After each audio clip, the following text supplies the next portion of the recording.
Hello students, today we are going to discuss chapter number 15 of your book and the name of the chapter is probability. ठीक है, जो मैंने आपको questions send किए हैं, जो आपको पीडीएफ सेंड की हुई है, वो उसमें most of the questions are belong to RS. Agarwal book, but reason is this only that almost all questions from NCERT and R.S. Agarwal are same. That's why I sent only R.S. Agarwal portion. ठीक है, आज हम randomly mix problems discuss करेंगे regarding probability. As you already learn about this thing in the previous class 8th class, तो थोड़ा बहुत आपको idea होगा कि व्हाट इज प्रोबेबिलिटी. अब मैं फिर से इसको इंट्रोड्यूस कर देती हूँ एक बार. प्रोबेबिलिटी क्या होती है? The uncertainty. अब देखो, प्रोबेबिलिटी का मतलब कुछ चीजें लाइफ में ऐसी होती है जिसके लिए हम श्योर नहीं होते, मतलब हम सिर्फ उसका अंदाजा लगाते हैं कि शायद ऐसा हो जाए, 50% चांसेस है आज बारिश हो, ठीक है.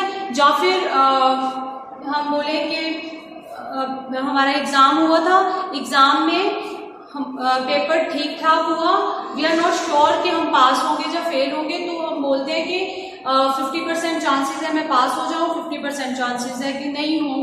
तो ये क्या है? हमारा सिर्फ अंदाजा है. तो probability is English version of हमारा एस्टिमेट, राइट. अंदाजे का इंग्लिश वर्जन है प्रोबेबिलिटी. हम सिर्फ चीजों का एस्टिमेट लगाते हैं प्रोबेबिलिटी में. अब मैंने यहाँ पे एक लाइन लिखी हुई है, uncertainty. The uncertainty. Uncertainty means वो चीज जिसके लिए हम श्योर नहीं होते कि ये चीज सच में ऐसे होगी या नहीं होगी, ठीक है. फॉर एग्जाम्पल, दो टीम्स के बीच में मैच चल रहा है. स्टार्टिंग में आप सिर्फ अंदाजा लगा सकते हो, एस्टिमेट लगा सकते हो कि कौन सी टीम जीतेगी. तो दिस इज द अनसर्टेनिटी. आप श्योर नहीं हो, क्या पता जिसके बारे में आप बोल रहे थे स्टार्टिंग में, एंड में दूसरी ऑपोजिट टीम जीत जाए, ठीक है जी. तो uncertainty means. Now let us discuss about the definition of probability.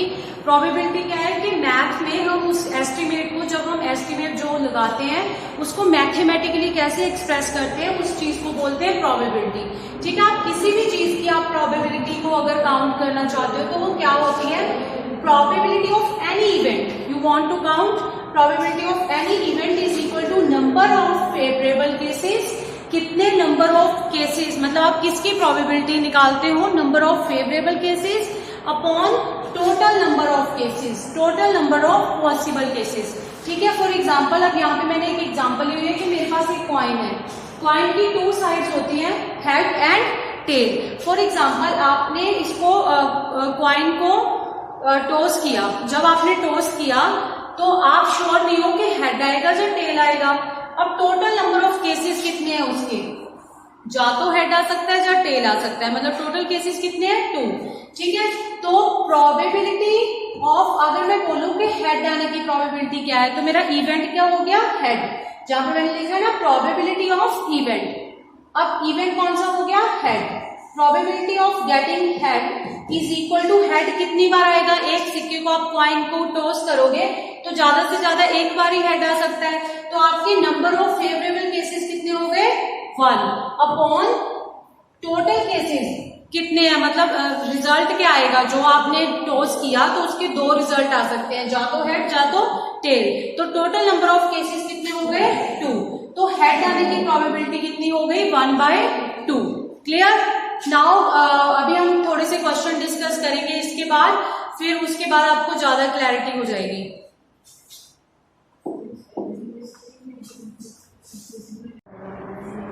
Okay, मैं एनसीईआरटी का फर्स्ट क्वेश्चन सॉल्व कर रही हूँ. यहाँ पे एक बार इसकी स्टेटमेंट रीड कर लेते हैं. इन अ क्रिकेट मैच, एक क्रिकेट मैच में a batswoman hits a boundary 6 times out of 30 balls.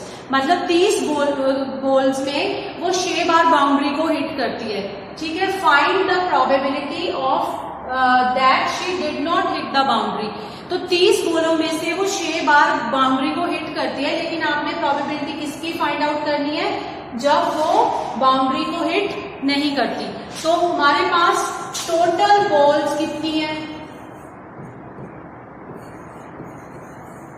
Is equal to 30. इसमें से 6 बार बाउंड्री को हिट करती है, मीन्स जो बाकी बची हुई बॉल्स है उसमें वो बाउंड्री को हिट नहीं करती. तो times batswomen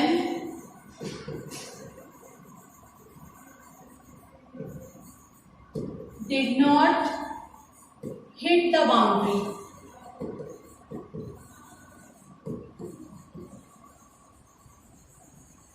is equals to जितना total number of times balls उसको डाली गई माइनस जितनी बार उसने बाउंड्री को हिट किया इज इक्वल्स टू 24।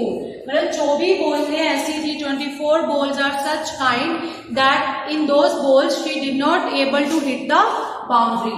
नाउ अब हमने निकालना क्या है इसकी probability.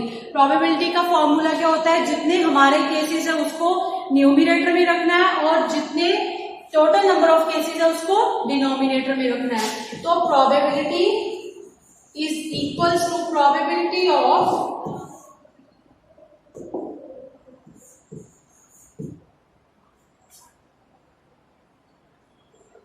not hitting the boundary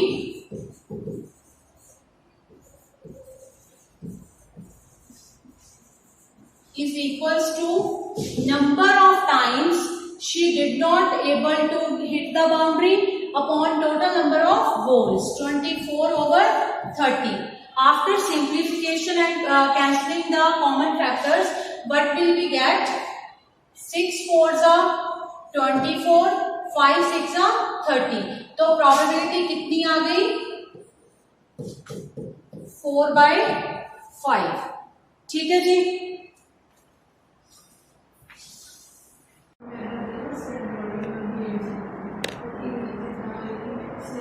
बच्चे नेक्स्ट क्वेश्चन है आपका fourth question. 3 coins are tossed simultaneously. 3 अलग अलग कॉइन्स लिए, उनको टोस्ट किया साइमल्टेनियसली। ठीक है, तो जब उसको टोस्ट किया तो क्या हुआ कि तीनों पे हेड कितनी बार आया? तीनों पे आया 23 टाइम्स। ठीक है, 2 सिक्कों पे हेड कितनी बार आया? 72 टाइम्स। मतलब जहां पे तो तीनों पे हेड हेड हेड आ गया like this, head head head. यहाँ पे क्या हुआ? 2 पे हेड और तीसरे पे टेल। तो ऐसा कितनी बार हुआ? 72 टाइम्स। और एक हेड कितनी बार आया? 1 हेड 2 टेल्स। ऐसा कितनी बार हुआ? 77 टाइम्स। और नो हेड का मतलब तीनों में क्या आ गया? टेल, क्योंकि जा तो हेड आ सकता है या टेल आ सकता है। अब जब लिखा है कि नो हेड तो इसका मतलब फिर टेल ही आया होगा तीनों में। तो ये केसेस है कि ऐसा कितनी बार हुआ? 23 टाइम्स। ऐसा कितनी बार हुआ? 72 टाइम्स। और ये वाला 77 टाइम्स और ये 28 टाइम्स। लेकिन कॉइन्स को टोटल कितनी बार टॉस किया गया वो आपके क्वेश्चन में लिखा हुआ है 200 टाइम्स। ये लिखा हुआ है आपके क्वेश्चन में। ठीक है, 200 बार टोटल कॉइन्स को क्या किया गया? टॉस। तो अब हमने प्रोबेबिलिटी किसकी निकालनी है कि 2 हेड कितनी बार आए। Probability of 2 heads. 2 हेड्स कितनी बार आए? 72 टाइम्स। तो प्रोबेबिलिटी क्या आ जाएगी? Probability of 2 heads is equals to जितनी बार 2 हेड्स आए कितनी बार आए? 72 टाइम्स अपॉन जितनी total number of times coin को टॉस किया 200। अब इसकी after cancelling the common factors 8 9 72, 25 8 sorry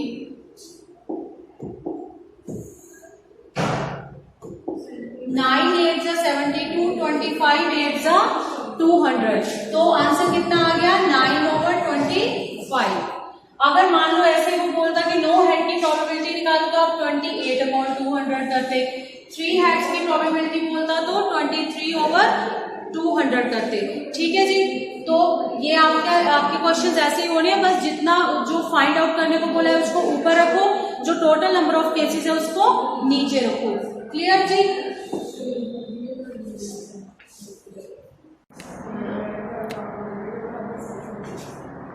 आपका सेकंड क्वेश्चन है, इसकी स्टेटमेंट है 1500 फैमिलीज को, वो फैमिलीज जिनके 2-2 बच्चे थे उनको रैंडमली सिलेक्ट किया गया 1500 फैमिलीज को। और उनको सिलेक्ट करने के बाद उसमें क्या चीज देखी गई उन फैमिलीज में? Number of girls. कि उन फैमिलीज में लड़कियां कितनी कितनी हैं, ठीक है। तो ऐसी फैमिलीज जिसमें 2 गर्ल्स हैं, ऐसी फैमिलीज जिसमें 2 गर्ल्स हैं, वो कितनी है? ऐसी 475 फैमिलीज है जिनमें 2 गर्ल्स हैं उस फैमिली में।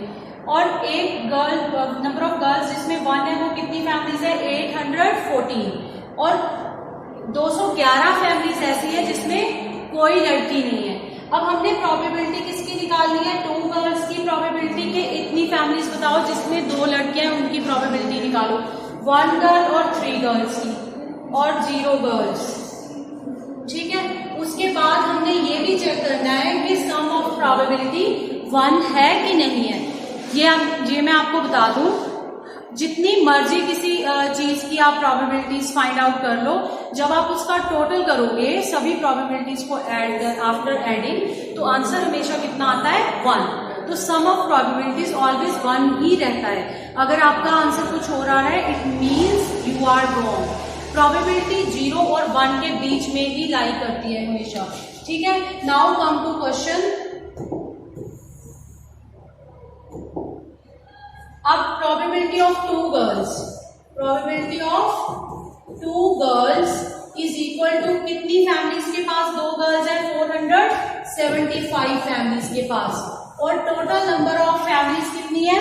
1500। अब आप इसको सिंप्लीफाई कर लेना और आपका आंसर आ जाएगा, ठीक है जी। नेक्स्ट, ऐसी फैमिलीज जिनमें एक लड़की है सिर्फ, वो कितनी है? 814। Probability of 1 girl in a family is equal to 814 over 1500। इसको भी आप कटिंग कर लोगे तो आपका आंसर आ जाएगा। नेक्स्ट है प्रोबेबिलिटी ऑफ 0 गर्ल, ऐसी फैमिली जिसमें एक भी लड़की नहीं है, ऐसी कितनी फैमिलीज है? 211 ओवर 1500। अब मैंने तीनों प्रोबेबिलिटीज को फाइंड आउट कर लिया। अब मैंने क्या फाइंड आउट करना है कि चेक करना है कि सारी प्रोबेबिलिटीज का सम 1 है या नहीं है, ठीक है। अब मैं क्या करूंगी? सारी प्रोबेबिलिटीज को ऐड कर दूंगी।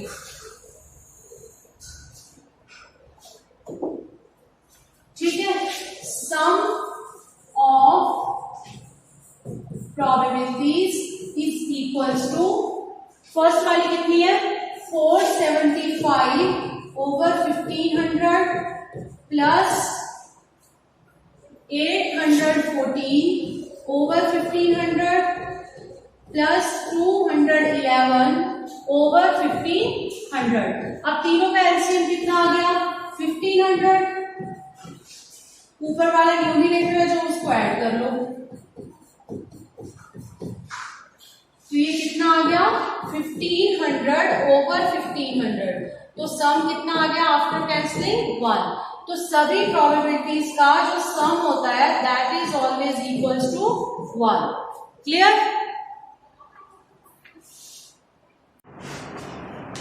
Hello students, today we are going to discuss chapter number 15 of your book and the name of the chapter is probability। ठीक है, जो मैंने आपको क्वेश्चंस सेंड किए हैं, जो आपको पीडीएफ सेंड की हुई है, वो उसमें most of the questions are belong to RS Agarwal book, but reason is this only that almost all questions from NCERT and RS Agarwal are same, that's why I send only RS Agarwal portion। ठीक है, आज हम randomly mix problems discuss करेंगे regarding probability. As you already learn about this thing in the previous class 8th class, तो थोड़ा बहुत आपको idea होगा कि व्हाट इज प्रोबेबिलिटी। अब मैं फिर से इसको इंट्रोड्यूस कर देती हूँ एक बार। प्रोबेबिलिटी क्या होती है? The uncertainty. अब देखो, प्रोबेबिलिटी का मतलब कुछ चीजें लाइफ में ऐसी होती है जिसके लिए हम श्योर नहीं होते, मतलब हम सिर्फ उसका अंदाजा लगाते हैं कि शायद ऐसा हो जाए, 50% चांसेस है आज बारिश हो, ठीक है। या फिर हम बोले कि हमारा एग्जाम हुआ था, एग्जाम में हम पेपर ठीक ठाक हुआ, वी आर नॉट श्योर कि हम पास होंगे या फेल होंगे, तो हम बोलते हैं कि 50% चांसेस है मैं पास हो जाऊं, 50% चांसेस है कि नहीं हूं। तो ये क्या है, हमारा सिर्फ अंदाजा है। तो probability is English version of हमारा एस्टिमेट, राइट। अंदाजे का इंग्लिश वर्जन है प्रोबेबिलिटी। हम सिर्फ चीजों का एस्टिमेट लगाते हैं प्रोबेबिलिटी में। अब मैंने यहाँ पे एक लाइन लिखी हुई है, अनसर्टेनिटी। अनसर्टेनिटी मीन्स वो चीज जिसके लिए हम श्योर नहीं होते कि ये चीज सच में ऐसे होगी या नहीं होगी, ठीक है। फॉर एग्जाम्पल दो टीम्स के बीच में मैच चल रहा है, स्टार्टिंग में आप सिर्फ अंदाजा लगा सकते हो, एस्टिमेट लगा सकते हो कि कौन सी टीम जीतेगी। तो दिस इज द अनसर्टेनिटी। आप श्योर नहीं हो, क्या पता जिसके बारे में आप बोल रहे थे स्टार्टिंग में एंड में दूसरी ऑपोजिट टीम जीत जाए, ठीक है जी। तो अनसर्टेनिटी मीन्स